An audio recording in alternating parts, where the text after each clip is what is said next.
IAS बने मोहम्मद शबीर के घर जश्न। रिश्तेदारों ने और पूरे ज़िला पुंछ से लोगों ने मुबारकबाद देने के लिए मोहम्मद शबीर के घर का रुख किया। आज उनके घर में जश्न मनाया जा रहा है। एक नहायत ही गरीब परिवार से ताल्लुक़ रखने वाले मोहम्मद शबीर की मेहनत रंग लाई और IAS क्वालिफाई कर गए।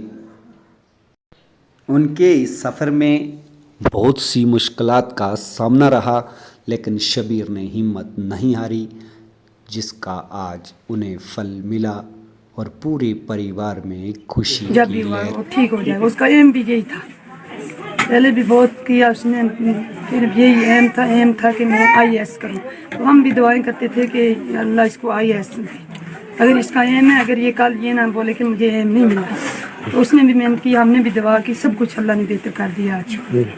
हाँ जी जी, दूर दराज का इलाका है, बहुत पैदल चलकर हम पढ़ते थे पहले, फिर बहुत मुश्किल से फिर गुज्जर हॉस्टल में गया, फिर वहाँ से थोड़ा सा फिर ऐसे करते करते अल्लाह ने मदद की तो यहाँ तक पहुँच गया। बहुत अच्छा लग रहा है, बहुत खुशी का माहौल है। पूरे गांव, पूरे इलाके, पूरे ज़िले में और पूरी मुल्क में बहुत मुश्किलों का सामना करना पड़ा। वो बात बहुत टफ थी, लेकिन ऊपर वाले ने मेरा साथ दिया और बलादरी वाले लोगों ने, तो हो गया वो मंजिल तय।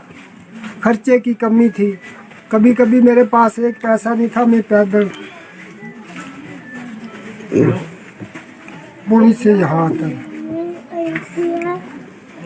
मैं यही पैगाम देना चाहता हूँ, अगर माँ बाप इज्जत चाहते हैं, मुल्क की वकार चाहते हैं, इंसानियत की इज्जत चाहते हैं, तो फिर बच्चों को पढ़ाओ, अच्छी तालीम दो।